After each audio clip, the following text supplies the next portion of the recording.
আমরা ভয় পাই না এগুলোতে, যত পারেন করুন, কতজনকে বন্দি করবেন। কিন্তু লায়েক আলী যদি পালিয়ে যেতেন তাহলে তার বাড়ি থেকে তাকে কি করে গ্রেপ্তার করলো পুলিশ? তাহলে তো অন্য কোথাও যেত। এক নম্বর, লায়েক আলীকে গ্রেপ্তার করার জন্য সবচাইতে উস্কানি দিয়েছে দুর্ভাগ্যজনক বিষয়ে এই গণমাধ্যম। কি বলবেন এই যে লায়েক আলীকে উস্কানি দেওয়ার অভিযোগে বারুইপুর কাণ্ডে গ্রেপ্তার করেছে? আমাদের রাজ্যে এই মুহূর্তে যে সরকারটি চলছে, এই সরকারটি আবার যে পুলিশ স্টেটের মধ্যে পশ্চিমবঙ্গ ছিল মমতা বন্দ্যোপাধ্যায়ের রাজত্বে, লায়েক আলী গ্রেপ্তারের পর যেটা মনে হচ্ছে এই পুলিশ স্টেট এখন চলছে, কিন্তু পুলিশ স্টেটটা নিয়ন্ত্রণ করছে কিছু বীরপুঙ্গব মানুষজন, যারা পুলিশেরও লোক নয়, সরকারেরও লোক নয়। লায়েক আলীকে গ্রেপ্তার করার জন্য সবচাইতে উস্কানি দিয়েছে দুর্ভাগ্যজনক বিষয়ে কতগুলি গণমাধ্যম, এবং গণমাধ্যমগুলির উস্কানির ভিত্তিতে কোনো অভিযোগ হয়েছে কিনা আমি জানি না, কি অভিযোগ হয়েছে সেটাও আমি জানি না, কিন্তু লায়েক আলী পালিয়ে যায়নি। গণমাধ্যমের একটা অংশ প্রচার করছিলেন লায়েক আলী নাকি পালিয়ে গেছেন, তার নাকি পরিকল্পনা ছিল যে সাগর হয়ে তিনি পালিয়ে যাবেন। কিন্তু লায়েক আলী যদি পালিয়ে যেতেন তাহলে তার বাড়ি থেকে তাকে কি করে গ্রেপ্তার করলো পুলিশ? তাহলে তো অন্য কোথাও যেত। এক নম্বর। দু নম্বর যেটা গুরুত্বপূর্ণ হয়ে দাঁড়াচ্ছে সেটা হচ্ছে লায়েক আলী, আপনারা দেখেছেন যে তিনি জ্যোতি বসুর জন্মদিনের দিন তিনি প্রকাশ্য অনুষ্ঠানে বক্তব্য রেখেছিলেন, ফলে উনি কোথাও পালিয়ে যাননি। পালিয়ে না যাওয়ার জন্য যদি লায়েক আলী সম্পর্কে এই ধরনের প্রচার করা হয় তাহলে এটা অত্যন্ত দুর্ভাগ্যের, এবং রাজ্যে যে সরকারটি চলছে সেই সরকারটি সেই দুর্ভাগ্য জনক কাজই তারা করে চলেছেন। আমি বিশ্বাস করি না যে লায়েক আলী এই ধরনের কোনো কাজ করে থাকতে পারেন, কারণ তিনি একটি দায়িত্বশীল দলের নেতা। আমি নিজে জানি যে ভারতের কমিউনিস্ট পার্টি মার্ক্সবাদী, কোনো দিন কোনো কাজ যেটা দায়িত্ব জ্ঞানহীনতার পরিচয় দেয় সেই কাজের সাথে তারা যুক্ত থাকেন না।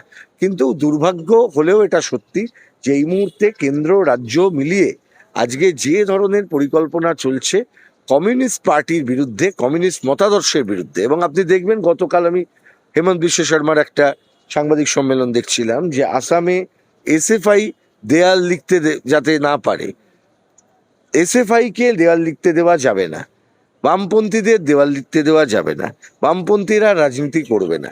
আর তার আগেই দেখেছেন যে চূড়ান্ত কমিউনিস্ট বিরোধী নেতা সন্তোষ মোহন দেবের মেয়ে সুস্মিতা দেব, এখন তিনি কোথায়? বিজেপিতে জয়েন করেছেন।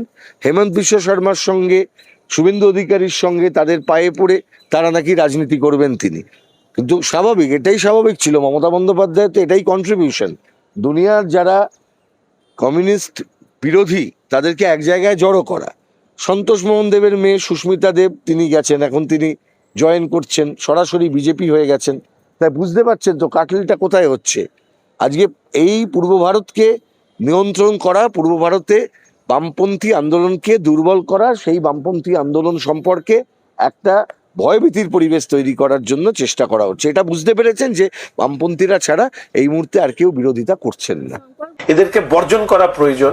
ফলে সর্বপ্রকারের বামপন্থীদেরকে বর্জন করাটাই দেশের অভ্যন্তরীণ নিরাপত্তার ক্ষেত্রে, দেশের মানুষের ক্ষেত্রে কল্যাণময় বলে আমি মনে করি। উনি যদি প্রথম থেকেই এটা চিন্তা করতেন তাহলে মানুষের অমঙ্গলটা ওই যে কদিন ছিলেন সেটা হতো না। এসব চাপে বলছেন শঙ্কর ঘোষ, শঙ্কর ঘোষের মনের কথাগুলো আছে বলে আমার তো মনে হয় না। কিন্তু যে জায়গায় গেছেন শঙ্কর ঘোষ, ওনার হাতেও তো একজন বামপন্থী নেতার ট্যাটু আছে বলে আমি শুনেছি মিডিয়ার মাধ্যমে। তো সেটা আমি অন্ততপক্ষে এই ধরনের মন্তব্য ওনার কাছ থেকে খুব হাস্যকর। তবে হাস্যকর নেই, যত হাস্যকর হবে তত বিজেপির বড় নেতা হবে, এটাই স্বাভাবিক। আপনারা ম্যাকার্থিবাদ জানেন তো, আমেরিকাতে ম্যাকার্থির নেতৃত্বে কমিউনিস্ট বিরোধী যে প্রচার একটা সময় চূড়ান্তভাবে করা হয়েছিল, পশ্চিমবাংলাতেও হয়েছিল। কমিউনিস্ট নেতাদেরকে বিভিন্ন সময় হেকেল করা, প্রহসন করা তাদেরকে নিয়ে, হরে কৃষ্ণ কুমার, লাল ঘোড়ে কে সাওয়ার, বঙ্গে এসে রঙ্গ কেন খোলা চীনের কোয়ার, এসব যারা করেছিলেন তারাও বাংলার বুদ্ধিজীবী ছিল।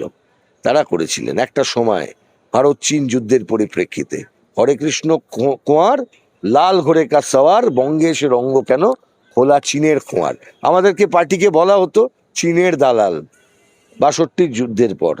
এটাই আমাদের রাষ্ট্রের অবস্থা, যে চীনের দালাল যাদেরকে বলা হয়েছে, সেই চীনের দালালদের নেতা জ্যোতি বসুর মৃত্যুর পর তার মৃতদেহের উপর ভারতের জাতীয় পতাকা দিয়ে তার অন্ত্যেষ্টিক্রিয়া হয়েছিল।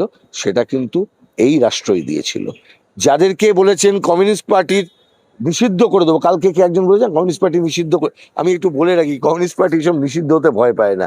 কমিউনিস্ট পার্টির জন্মলগ্নে ব্রিটিশরা ষড়যন্ত্র মামলা করেছিল, বিরাট ষড়যন্ত্র মামলা। আজকে গোটা দেশের স্বাধীনতা আন্দোলনের ক্ষেত্রে মাইল ফরক হয়ে থেকেছে কমিউনিস্ট নেতাদের বিরুদ্ধে, একদম কমিউনিস্ট আন্দোলনের জন্মলগ্নে বিরাট ষড়যন্ত্র মামলা। আমরা ভয় পাই না এগুলোতে, যত পারেন করুন, কতজনকে বন্দি করবেন।